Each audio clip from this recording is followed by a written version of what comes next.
ಜೆಡಿಎಸ್ಗೆ 3 ಕ್ಷೇತ್ರವನ್ನ ಫೈನಲ್ ಮಾಡಿದೆ ಬಿಜೆಪಿ. ಮಂಡ್ಯ, ಹಾಸನ, ಕೋಲಾರ ಜೆಡಿಎಸ್ಗೆ ನೀಡಿದ್ದೇವೆ. ಬಿಜೆಪಿ ಸಭೆಯಲ್ಲಿ ರಾಧಾ ಮೋಹನ್ ದಾಸ್ ಅವರು ಹೇಳಿಕೆಯನ್ನ ಕೊಟ್ಟಿದ್ದಾರೆ. ಬಿಜೆಪಿ 25 ಸೀಟ್ಗಳನ್ನ ಆಯ್ಕೆ ಮಾಡಿಕೊಂಡಿದೆ. 3 ಕ್ಷೇತ್ರಗಳನ್ನ ಜೆಡಿಎಸ್ಗೆ ಬಿಟ್ಕೊಟ್ಟಿದ್ದೀವಿ.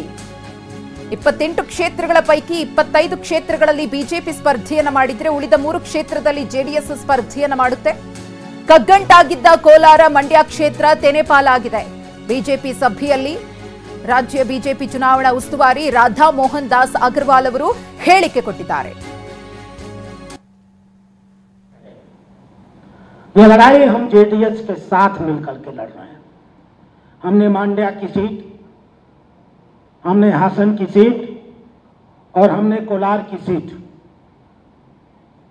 जेडीएस को दी है तो हमारा नुकसान भी हुआ है। जेडीएस के प्रत्याशियों के साथ, काम के साथ कंधे से कंधा।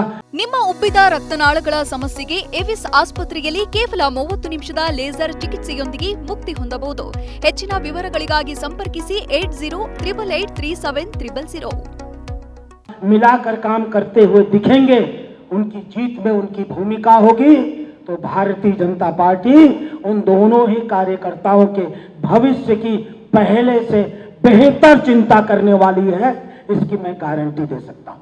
ये लड़ाई हम अकेले नहीं लड़ रहे, ये लड़ाई हम जेडीएस के साथ मिलकर के लड़ रहे हैं।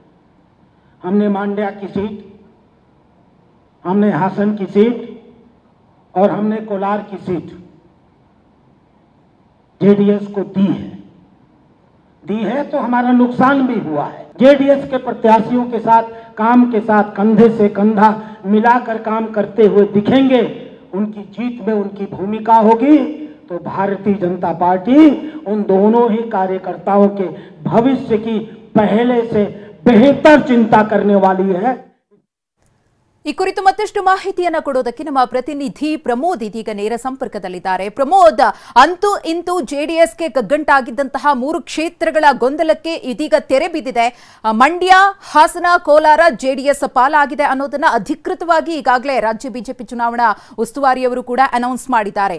ಏನಿದೆ ಮತ್ತಷ್ಟು ಮಾಹಿತಿ ಬಗ್ಗೆ?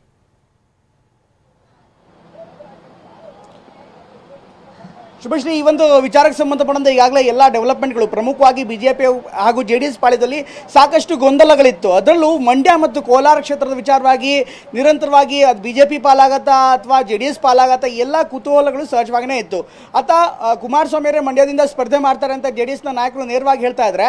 ಸುಮಲತಾ ಅವರು ಬಿಜೆಪಿ ನಾಯಕರನ್ನ ಭೇಟಿಯಾದ ಬಳಿಕ ಅದರ ಬಗ್ಗೆ ಇನ್ನೂ ನಿರ್ಧಾರವಾಗಿಲ್ಲ. ಹೀಗಾಗಿ ಅದಿನ್ನೂ ಕೂಡ ಓಪನ್ ಆಗಿದೆ. ಜೆಡಿಎಸ್ ನಾಯಕರಿಗಿಂತ ಹೆಚ್ಚಾಗಿ ಬಿಜೆಪಿಯೇ ಈ ಒಂದು ಕ್ಷೇತ್ರವನ್ನು ಉಳಿಸ್ಕೊಳ್ಳುತ್ತೆ. ಬಿಜೆಪಿ ನಾಯಕರು ಸೂಕ್ತವಾದ ನಿರ್ಧಾರವನ್ನ ಮಾಡ್ತಾರೆ ಅಂತ ಹೇಳಿಕೆಯನ್ನ ಇನ್ಫ್ಯಾಕ್ಟ್ ಸುಮಲತಾ ಅವರು ಕೇವಲ 2 ದಿನಗಳ ಹಿಂದಷ್ಟೇ ಮಾತ್ರ ನೀಡಿದ್ರು. ಇವತ್ತು ಅಧಿಕೃತವಾಗಿ ಬಹುಶಃ ಬಿಜೆಪಿ ಪಾಳ್ಯದಿಂದ ಒಂದು ಅಧಿಕೃತ ಸಂದೇಶ ರವಾನೆ ಆಗಿದೆ. ಮಂಡ್ಯ, ಹಾಸನ ಮತ್ತು ಕೋಲಾರ ಕ್ಷೇತ್ರ ಜೆಡಿಎಸ್ಗೆ ಬಿಟ್ಕೊಡ್ತಾ ಇರುವ ಬಗ್ಗೆ ಈಗ ಸ್ಪಷ್ಟವಾದಂತಹ ಮಾಹಿತಿಯನ್ನ ಸಭೆಯಲ್ಲೂ ಕೂಡ ಹೇಳಿದ್ದಾರೆ. ಅದಾದ ಬಳಿಕ ರಾಧಾ ಮೋಹನ್ ದಾಸ್ ಮಾಧ್ಯಮದವರಿಗೆ ಮಾತನಾಡ್ತಾ ಈ ವಿಚಾರವನ್ನ ಮತ್ತೆ ಅಧಿಕೃತವಾಗಿ ಹೇಳಿದ್ದಾರೆ. ಅಂದ್ರೆ ಪಕ್ಷದಲ್ಲಿ ನಿರ್ಧಾರ ಆಗಿರುವಂತಹ ಹಿನ್ನೆಲೆಯಲ್ಲಿ ನಾನು ಸಭೆಯಲ್ಲಿ ಘೋಷಣೆ ಮಾಡಿದ್ದೇನೆ, ಹೀಗಾಗಿ ಪಕ್ಷದ ನಿರ್ಧಾರ ಆಯಿತು ಅನ್ನುವಂಥ ಮಾತನ್ನ ಪುನರುಚ್ಚಾರ ಮಾಡಿ ಮಾಧ್ಯಮದವರಿಗೂ ಕೂಡ ಕನ್ಫರ್ಮೇಷನ್ಸ್ ಅನ್ನ ಮಾಡಿದ್ದಾರೆ. ಇದೇ ಸಂದರ್ಭದಲ್ಲಿ ಸಾಕಷ್ಟು ಗೊಂದಲಗಳಿದೆ ಅನ್ನುವಂಥ ಪ್ರಶ್ನೆ ಕೂಡ ಇತ್ತು. ಅಂದ್ರೆ ಮೈತ್ರಿ ವಿಚಾರವಾಗಿ ನಾವು ಯಾವ ರೀತಿ ಗೊಂದಲಗಳಾಗಿತ್ತು ಅಂದ್ರೆ ನೇರವಾಗಿ ಜೆಡಿಎಸ್ನ ನಾಯಕರೇ ಈ ಬಗ್ಗೆ ಆಕ್ಷೇಪವನ್ನು ವ್ಯಕ್ತಪಡಿಸಿದ್ರು. ಜೆಡಿಎಸ್ನ ನಾಯಕರೇ ಇನ್ಫ್ಯಾಕ್ಟ್ ಕೇವಲ 2 ಸೀಟ್ಗೋಸ್ಕರ ನಾವು ಮೈತ್ರಿ ಮಾಡ್ಕೋಬೇಕಂತ ಪ್ರಶ್ನೆ ಮಾಡಿದ್ರು. ಮೊದಲ ಪಟ್ಟಿ ಬಿಜೆಪಿಯ ಮೊದಲ ಪಟ್ಟಿ ಬಿಡುಗಡೆ ಆದಂತಹ ಸಂದರ್ಭದಲ್ಲಿ ನಮ್ಮನ್ನ ವಿಶ್ವಾಸಕ್ಕೆ ತೆಗೆದುಕೊಂಡಿಲ್ಲ ಅನ್ನುವಂಥ ಬೇಸರ ಅವರಲ್ಲಿತ್ತು. ಅದೆಲ್ಲದಕ್ಕೂ ಕೂಡ ಈಗ ಸ್ಪಷ್ಟೀಕರಣವನ್ನು ಕೊಟ್ಟಿದ್ದಾರೆ. ಯಾವ್ದಾಗಿದೆಯೋ ಅದು ಆಗೋಗಿದೆ. ರಾಜಕೀಯದಲ್ಲಿ ಯಾವತ್ತು ಪ್ರಸ್ತುತ ಈಗ ಏನಾಗ್ತಾ ಇದೆ ಅದೇ ಮುಖ್ಯವಾಗುತ್ತೆ. ಯಾವುದೇ ರೀತಿಯಾದಂಥ ಗೊಂದಲಗಳು ಜೆಡಿಎಸ್ ಮತ್ತು ಬಿಜೆಪಿಯ ನಡುವೆ ಇಲ್ಲ. ನಾವೀಗಾಗಲೇ ಮಾತನಾಡಿದ್ದೀವಿ ಅವ್ರ ಜೊತೆಗೂ ಕೂಡ, ಅಂದರೆ ಕುಮಾರಸ್ವಾಮಿ ಮತ್ತು ದೇವೇಗೌಡರ ಜೊತೆಗೆ ಮಾತನಾಡಿದ್ದೀವಿ.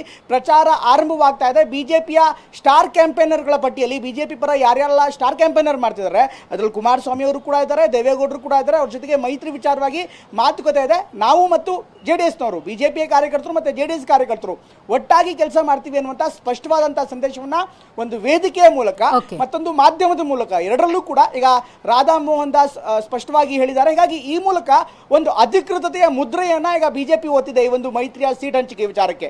ಶಿವಶ್ರೀ.